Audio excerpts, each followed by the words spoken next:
the smile on his face, it is significant. 6 games in the group stages, 6 wins. And it's easy just to go, oh, yeah, they've won every game in the group stage. No English team has ever managed that in the Champions League. The significance of that, combined with the utter dominance, really, of English teams in the Champions League this season, I think it's telling us plenty that maybe we didn't already know. No, listen, they've been just one of the standout teams, if not the standout team so far. That record is phenomenal. They changed the team today, shuffled the pack. You can do that when you've won your first 5 games, but then to shuffle the pack and still be quite convincing away in the San Siro, top of the league in Italy as well. So they're no mugs, and so it was going to be a tough assignment, but they navigated their way through it impeccably well. And people say, oh, well, you're the English media on an English channel. Of course you think the English teams are going to dominate in the knockout stages, but it's so hard to look beyond them. It is. It is. I mean, the Spanish teams are not the force of old. Bayern Munich are I mean, I've said lots of times, I can't have Paris Saint-Germain to go and win it. It's for me, it's Bayern Munich or an English team. Yeah. You know, that was supposed to be the group of death for Liverpool. You know, and they've just brushed everyone aside with weakened teams in a couple of games at the end as well. The miles too good for the rest of the teams. If they played their strongest team in every game, I mean, it would have been embarrassing, really. That's how much they're clear. So yeah, I mean, it's phenomenal. 18 points out of 18 in that group with those pedigrees of names. Maka said it in commentary. They might not be as good as they were, as good as their European pedigree suggests, but they're still good teams. As Rio says, top of the Italian league they are. Yeah. He's an enigma, isn't he, Divock Origi? I mean, he does some strange things, and then he goes and scores a goal this evening that secures them that record. I mean, it's incredible. Well, I said it before the game, you know, like it takes someone different to hang around for as long as he has and play second fiddle. But he seems happy and he's scoring massive goals in huge games. And he's come up trumps again in the San Siro, got the winner, and it was a fantastic header as well, I have to say. It was a good strike, and then for him to get that power on it, you know, the neck muscles and the angle it arrives at, for him to twist, get his head in position and finish that, it was a tremendous finish. Do you know what I like about him is he's not disheartened when he misses a chance. He had a chance earlier. We was all laughing in the studio at the chance there where he tried to open up with his right foot and he shanked it.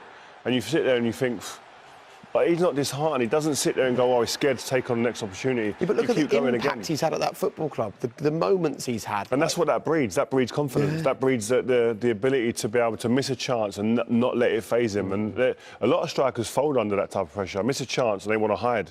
He doesn't. He'll go down, won't he, in history of Liverpool, scoring so many important goals, even in the Premier League run-in. I mean, I remember him scoring away at Newcastle, at home to Everton in the last kick of the game. He scored some massive goals, and that's not mentioning Champions League goals. Barcelona, of course, in the final as well.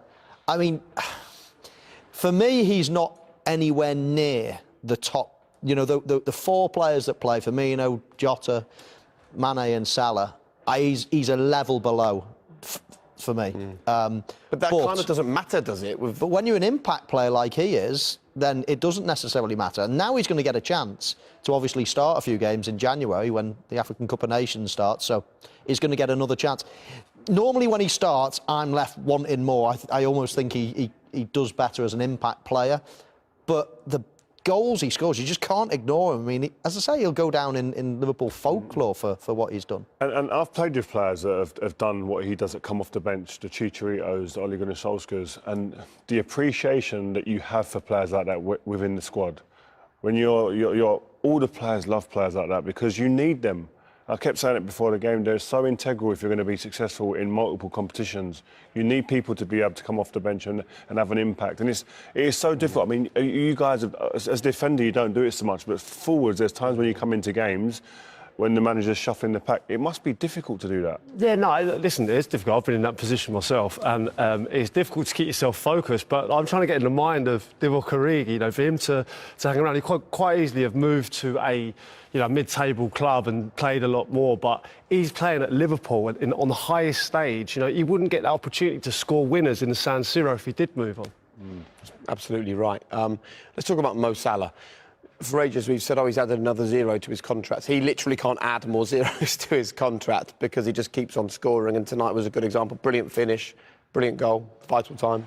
Yeah, he's breaking records virtually every time he plays at the moment. Hats off to Oxlade-Chamberlain though, as well. We'd never mentioned him at half-time in the build-up to that. He does something different, doesn't he?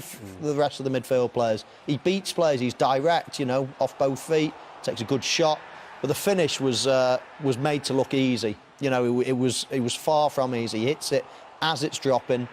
As I say, he's probably got a foot either side, a foot higher, and it hits the bar, and a foot lower, and the goalkeeper gets a hand on it. And he just makes things look so simple at the minute. That's just confidence, self-belief. Every time he's in front of goal, you just can't see him missing. And more importantly, he can't see himself missing. Look at those numbers, Rio. Yeah, I mean, it's crazy. I mean, God, did you ever have a situation where you was like in crazy form like that and then contract negotiations were ongoing? Did it affect form or anything like that in front of goal? Because it don't seem to be affecting him at all, does it? It's frightening. It is frightening. I mean, again, we touched on it at half-time. I can't see where can Mo Salah go? It's surely a foregone conclusion. It's just a matter of when. And, of course, it's going to take time. I don't think Liverpool fans should panic. It always takes time for the best players. And this is the most important contract of his career. This is going to be him now. If he signs a 4 or 5 year deal, that's him. That's his career. I'm trying to remember if either of you were in that position where you're negotiating and every time you score a goal you think, lovely, that helps me out a little bit. No, I was too busy moving clubs, to be honest. Hang about Get me another move. but you know what, when I look at those numbers, it's frustrating that he's on 20 goals now. Like, it's frustrating he's going to miss a few games now, because I mean he's on the way to breaking records, getting 40-odd goals. If he carries on like this, Yeah. I mean, no limit to the amount of goals he could get this year. OK, let's quickly hear from Jurgen Klopp. He's been talking to Patrick Kendrick. Let's get his reaction to the results. Jurgen, 6 wins out of 6 in the group stage, the first English team to do that. How proud are you of that achievement? Oh, very, but especially because of the 6th game, to be honest, because I think when I said before the game that we choose that lineup because we want to win the game, then everybody was like, of course, but we needed today fresh legs, we needed desire to play this game, which is really difficult in the hectic schedule we have, to be always on fire for the next game. And what the boys did tonight, I couldn't be more proud, to be honest. It was an incredible game. I'm so happy about so many things I saw tonight. And of course, in the end, that we won the game is great as well. But the performance was absolutely outstanding. Playing this game tonight, having 21 shots, okay, not 21 on target, but 21 times we finished the situation off. So many situations where we played outstandingly well and defended with passion and good organization and so many good things I saw tonight. Really happy. Number of recurring themes again. Mo Salah, 20 goals in all competitions for the 5th season running. Divock Origi again, the match winner.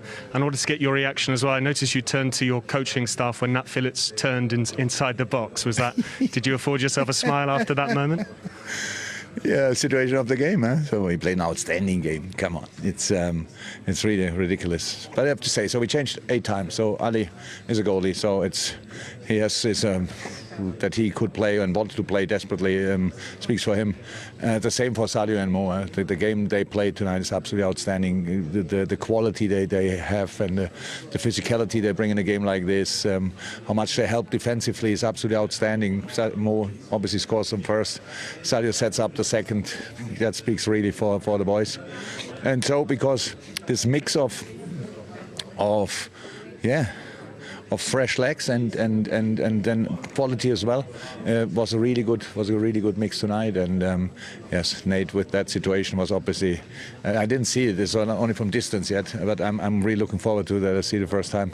We spoke already in the dressing room about it. It was a tricky one. Look, overall, he's delighted, isn't he, with this evening? And I think if you make that amount of changes and go to the San Siro and have 22 shots at your opponent's goal, you have every right to be happy. Yeah, I mean, he's in all competitions. He's onto something special. Of course, they're playing absolutely I think they're playing as good now as they were when they won the league a couple of seasons ago. And that's ominous for everybody in this tournament, in the Premier League. The thing is, there's 2 other unbelievable English teams at the moment, and one that's potentially getting better. So there's going to be a lot of competition. Mo Salah misses very few things indeed, does he? This is the fastest he's ever made it to 20 goals at Liverpool. You'd have happily gone with 20 goals before the middle of December, wouldn't you? After a couple of seasons, probably. But no, he's relentless, isn't he? I think it's quite easy for Liverpool to have taken it off the gas, relaxed a little bit because they're through. But yeah, not the case at all. And Salah's finish was a lot harder than it looked, actually. What a player! What a striker! What can you say about him? He's just unbelievable. I mean, as Crouchy said, he makes this look easy. And when I look at it on the replay, I just think it's not an easy finish at all. It's on it's bounced. He could have half volleyed it actually and probably made it easy, but he takes it early, almost takes it as it's coming down. I mean, a yard lower, the keeper saves it. A yard higher, it hits the bar. I mean, it's as I say, he just makes things look easy. He was an average finisher early on in his career, and now he is just unbelievable. Yeah. Unbelievable. That's just so pure and clean. Makes it look easy. With him, I just feel he expects to score every single opportunity that comes. That's not even. It's not some of them aren't even really opportunities. Any glimpse at goal, he expects to hit the target and score most of the time, and that's just supreme confidence that he's got now, just running through them veins. We were doing some dodgy maths on our scripts here. We worked out 300 grand a week over 5 years. It's still only 78 million. I mean, that's still less money than to replace him. So it needs sorting out, doesn't it? Yeah, it will get sorted. I'm sure it will get sorted out. But these things are complicated. And this is probably his last big contract of his career. So, you've got to take your time about things. I'm sure he is. I'm sure he's, weighing up everything. But I'd be absolutely astonished if he... Where can he go at the minute? Spanish football is struggling. But where can they go as well? How do you replace him? Do you think we were talking off air before? Do you think he's sitting there with his agent, his representatives, and saying to the club, listen, just go and search out who's the biggest, highest paid player in the league, and just put me a couple of pounds above them? There's no one better in the league at the moment, is there? Let's be honest. He's the best player in the league at the moment. So whatever the best player in the league's on, give me that. There you go. We've done the negotiations for you. If his agent's watching, it's been sorted. We'll do half price. There you go. We do need to have a look at Fikayo Tomori with the opener. Yeah. Decent goal. He's in good form at the moment, isn't he? Yeah, he's getting rave reviews over there in Italy, playing well. He's a young talent, huge, big potential, and he's the one who's alive in there. I mean, Minamino maybe wouldn't be. He's not covered himself in glory here at the front post. You need to be brave. You need to be right on it there, but he lets the ball get through him. It's a bright finish from the centre half. If that's an out-swinging corner, I can understand Minamino sort of creeping like that. But when it's an in-swinger, you've got to defend almost the byline. I mean, I don't know why he comes off it. An in-swinging corner like that simply can't. I mean, you could say Alisson should have done a little bit better, but it shouldn't even get to that problem. It's a big mistake. But having him there on the front post, that's a vital area there, the front post. Normally you used to have your Drogbas and people like that sometimes at the front post as your first man. And not sure why he's gambling this way when it's an in-swinging corner, as Mo said. It wasn't even a good corner, really. You just go and half volley that clear. He's gambled and it's sloppy, really. All right, gentlemen, thank you very much. Interesting first half. 1-1 at the break. AC Milan know they need to win this to stand a chance of staying in the Champions League. Competition on both fronts, on all fronts, I should say, this season. But he'll be buzzing where he is at the minute. The team are absolutely flying on all cylinders. It's good. Capello joins Southampton for a month. Former Man City and Chelsea goalkeeper will provide cover from injured McCarthy and Forster.